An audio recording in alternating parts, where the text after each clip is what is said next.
दोपहर के करीब टेरेन बदल गया। ज़मीन थोड़ी ऊपर उठने लगी। सामने एक रॉकी स्लोप था जिस पर मॉस और गीले पत्ते जमे हुए थे।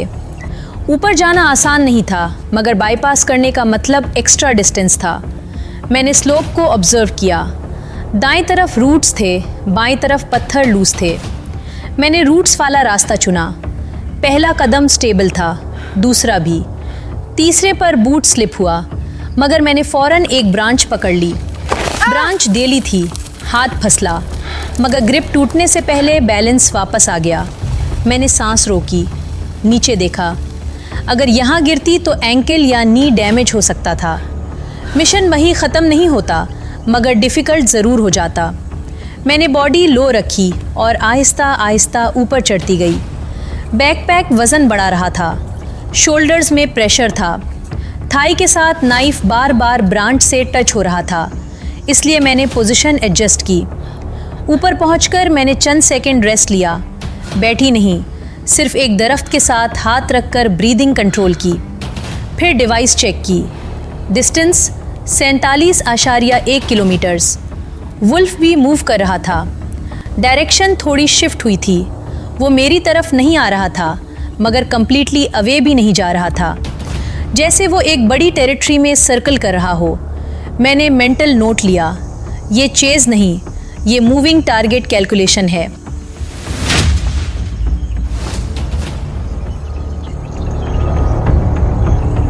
आगे स्लोप नीचे उतर रही थी। उतराई चढ़ाई से ज़्यादा ख़तरनाक होती है, ख़ास तौर पर जब ग्राउंड वेट हो। मैंने हर कदम साइडवेज रखा, वेट डिस्ट्रीब्यूट किया और ब्रांचेस को सपोर्ट के तौर पर यूज़ किया।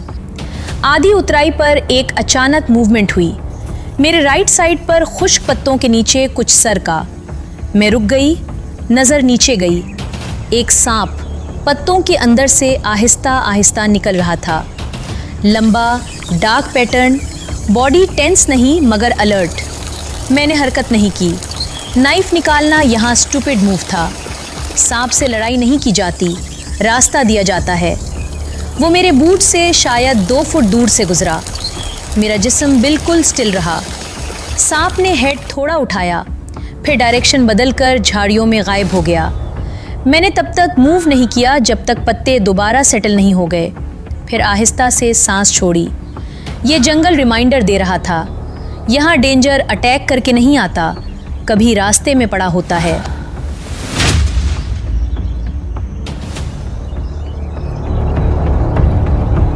शाम से पहले मैंने तकरीबन 5 घंटे मूव किया। एक्चुअल डिस्टेंस बहुत कम कवर हुआ था, मगर बॉडी ऐसे महसूस कर रही थी जैसे पूरा दिन दौड़ती रही हो। हर मसल हैवी था। बाजू का छोटा जख्म अब स्वेट से जल रहा था। स्लीवलेस कमीज़ कई जगह से झाड़ियों में रगड़ खाकर फट चुकी थी, मगर अभी काबिले इस्तेमाल थी। मैंने एक जगह रुककर सराउंडिंग्स चेक की। ज़मीन थोड़ी एलिवेटेड थी। 2 बड़े दरख्त करीब थे। पीछे थिक बुशेस नेचुरल कवर दे रही थीं। ये नाइट हॉल के लिए एक्सेप्टेबल स्पॉट था। मैंने पहले एरिया स्कैन किया। कोई फ्रेश एनिमल डंग नहीं, कोई बड़े फुटप्रिंट्स नहीं, कोई स्ट्रॉन्ग स्मेल नहीं। ये सेफ नहीं था, मगर मैनेजेबल था। मैंने बैकपैक नीचे रखा, नाइफ निकालकर करीब रखी, मगर इस बार मैंने शेल्टर बनाने का फ़ैसला नहीं किया। वक्त और एनर्जी दोनों लिमिटेड थे, और यहाँ ज़्यादा स्ट्रक्चर बनाना अननेसेसरी था।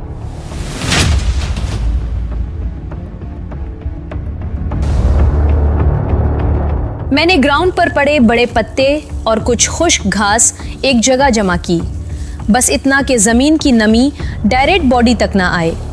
फिर मैंने दोनों दरख्तों के दरमियान पोजीशन ली, बैक ट्रंक के साथ, एक साइड बुशेस की कवर में। ये कंफर्ट नहीं था, ये कंसीलमेंट था। मैंने पोजीशन ऐसी रखी कि सामने क्लियर व्यू रहे और पीछे से कोई अप्रोच ना कर सके। फायर भी इस बार डिफरेंट थी। मैंने उसे ग्राउंड लेवल पर नहीं रखा, बल्कि एक छोटे से शैलो डिप्रेशन में सेट किया और उसके ऊपर थोड़ी डैम्प लीव्स रख दी ताकि फ्लेम हिडन रहे और स्मोक डिफ्यूज़ हो जाए। रोशनी कम थी, हीट लिमिटेड, मगर काफ़ी।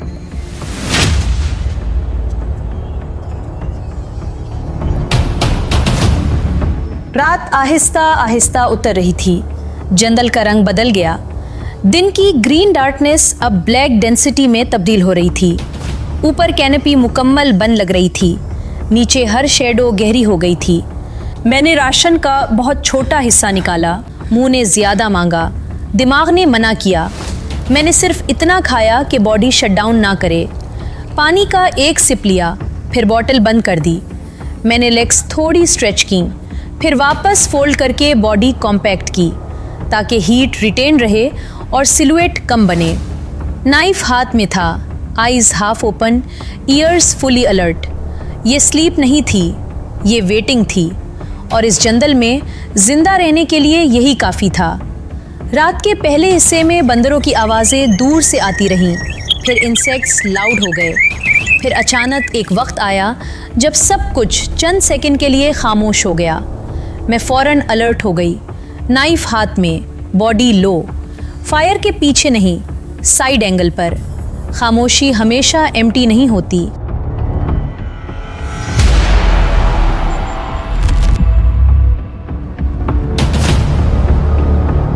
कुछ देर बाद दूर से भारी कदमों जैसी आवाज़ आई, बहुत वाज़े नहीं मगर ग्राउंड वाइब्रेशन जैसी। मैंने फ्लेम को मज़ीद लो किया। आंखें अंधेरे में एडजस्ट हो रही थीं। झाड़ियों के पीछे एक डार्क मास हरकत करता दिखाई दिया। मैंने सांस रोक ली। वो बड़ा था, बहुत बड़ा, रीच। वो मुस्तकीम मेरी तरफ नहीं आ रहा था, मगर डिस्टेंस ख़तरनाक था। शायद स्मेल ने अट्रैक्ट किया था, शायद फायर, शायद राशन। मैंने फ़ौरन अटैक का प्लान नहीं सोचा।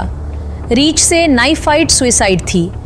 मैंने आग के पास पड़ी एक लंबी खुश्क टहनी उठाई, उसके सिरे को फ्लेम में रखा। चंद सेकंड में सिरा जलने लगा। मैंने उसे आगे रखा, अपने जिस्म को बड़ा दिखाने के लिए स्टांस वाइड किया, मगर सडन मूवमेंट नहीं की। रीच रुका, उसने हेड उठाया। मैंने बर्निंग ब्रांच को साइड से ऊपर किया, फिर ज़मीन पर ज़ोर से मारा। स्पार्क्स निकले, आवाज़ हुई। रीच ने हल्का सा ग्राउल किया। मैंने पीछे नहीं हटी। अगर मैं भागती तो चेस ट्रिगर हो सकता था। मैंने दोबारा ब्रांच ज़मीन पर मारी। उस बार फ्लेम थोड़ी तेज़ हुई, धुआं ऊपर गया।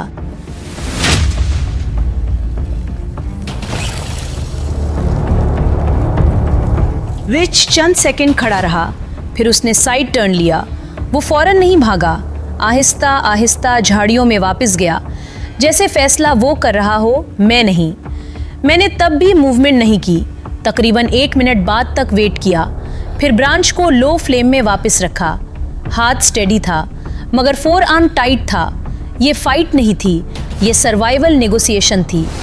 रात का बाकी हिस्सा मैंने बैठकर गुजारा। प्रॉपर स्लीप नहीं, सिर्फ अलर्ट रेस्ट। हर 15-20 मिनट बाद आंख खुल जाती।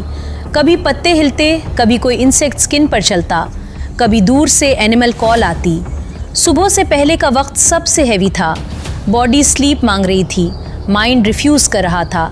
जब पहली ग्रे लाइट कैनोपी से नीचे आई तो मैंने फ़ौरन कैंप डिसमेंटल किया। फायर कंप्लीटली एक्सटिंग्विश की, एशेस को सॉइल से कवर किया, कोई वाज़े साइन नहीं छोड़ा। बैकपैक दोबारा शोल्डर पर आया तो वज़न पहले से ज़्यादा महसूस हुआ।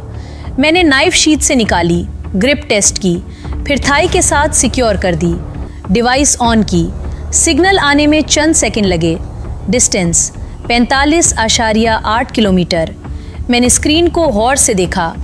रात के दौरान वुल्फ ने मूव किया था, फासला कम हुआ था, मगर ज़्यादा मेरी वजह से नहीं। वो भी मेरी जनरल डायरेक्शन की तरफ ड्रिफ्ट हुआ था। ये अच्छी खबर भी थी और ख़तरनाक भी।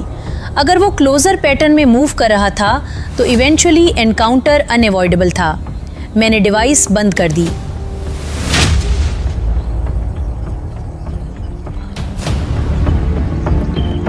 सामने जंगल मज़ीद थिक था।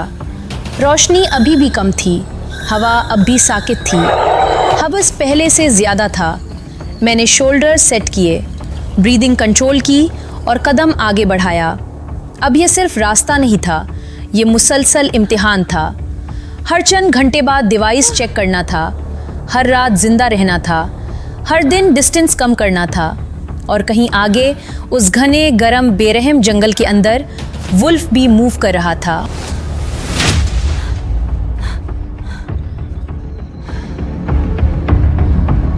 सुबह के बाद ज्यादा वक्त नहीं गुजरा था कि गर्मी ने अपना असल असर दिखाना शुरू कर दिया। रोशनी अभी मुकम्मल नहीं थी, मगर हब्स बढ़ चुका था। हवा बंद थी, जैसे पूरा जंगल सांस रोके बैठा हो। पसीना मुसलसल निकल रहा था, मगर खुश्क नहीं हो रहा था। कपड़े जिस्म से चिपक गए थे और हर कदम के साथ फ्रिक्शन बढ़ रहा था। मैंने पेस खुद ब खुद कम कर दिया। यहाँ तेज़ चलना एनर्जी वेस्ट करना था। चंद घंटों बाद थ्रोट खुश्क होने लगा।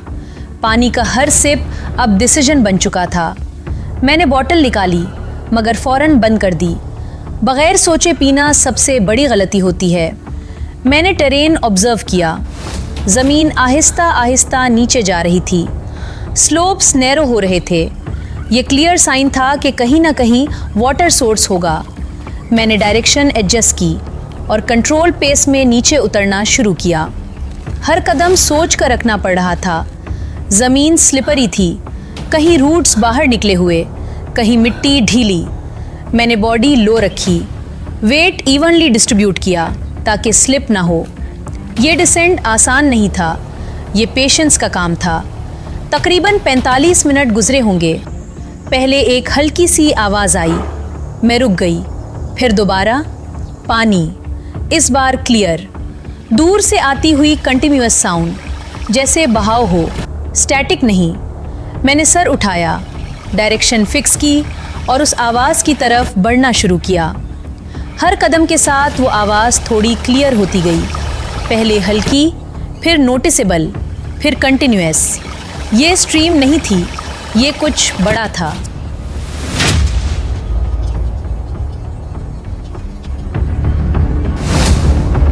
चंद मिनट बाद टेरेन अचानक बदल गया। दरख्त कम होने लगे, कैनोपी खुलने लगी।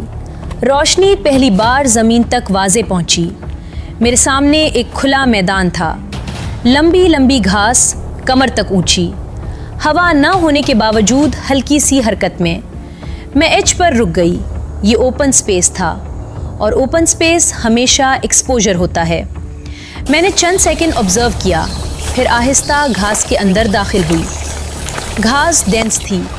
हर कदम के साथ वो टांगों से टकराती, फ्रिक्शन पैदा करती और बैलेंस डिस्टर्ब करती। विजिबिलिटी कम थी। आगे कुछ क्लियर नहीं, सिर्फ डायरेक्शन और आवाज़।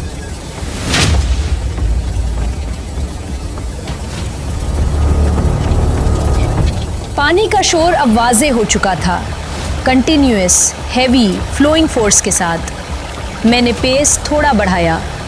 यहाँ एक्साइटमेंट डेंजरस होती है, मगर कंट्रोल के साथ स्पीड बढ़ाना ज़रूरी था। घास ख़त्म हुई और उसके बाद ज़मीन बदल गई। रेत, नरम, ड्राई, अनइवन, बिल्कुल वैसी जैसे दरिया के किनारे होती है। मैं रुक गई। ब्रीदिंग हैवी थी, मगर आइज़ शार्प। मैंने आगे देखा और वो सामने था। दरिया, चौड़ा, साफ, मगर ताकतवर बहाव के साथ। पानी की सतह सनलाइट रिफ्लेक्ट कर रही थी, मगर अंदर फ्लो स्ट्रॉन्ग था। किनारे पर चंद हिरन खड़े थे, वो पानी पी रहे थे, अलर्ट मगर काम। मैंने फ़ौरन क्राउच पोजीशन ली, मूवमेंट स्लो की। अगर वो पैनिक होते तो कुछ गलत था, मगर वो रिलैक्स थे, ये अच्छा साइन था। मैं आहिस्ता आहिस्ता किनारे की तरफ बढ़ी, हर कदम डेलिब्रेट, हर हरकत साइलेंट। मैंने पानी तक पहुंचने से पहले रुककर ऑब्जर्व किया।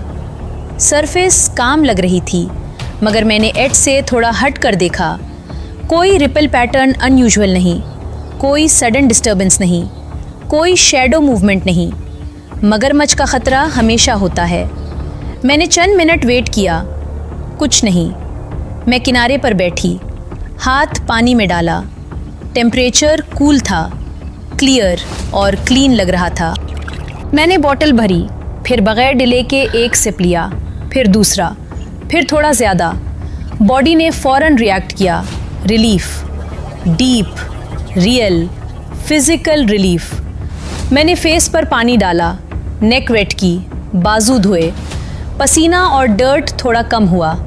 मैंने फ़ौरन सराउंडिंग्स दोबारा स्कैन की। ये जगह सेफ नहीं थी, बस मोमेंटरीली मैनेजेबल थी। मैंने नेविगेशन डिवाइस निकाली, screen on, signal blink, stable हुआ।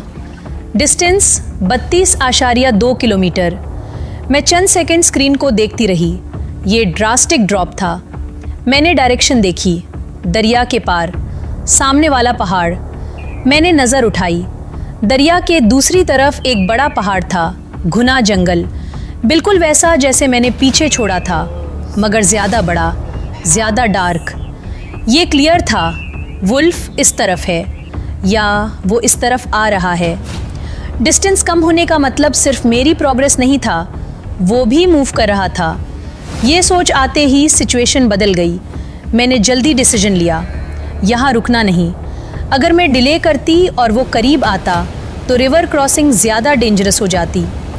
मैंने बैकपैक टाइट किया, स्ट्रैप्स पुल किए, वेट एडजस्ट किया, नाइफ सिक्योर की और क्रॉसिंग पॉइंट सेलेक्ट किया।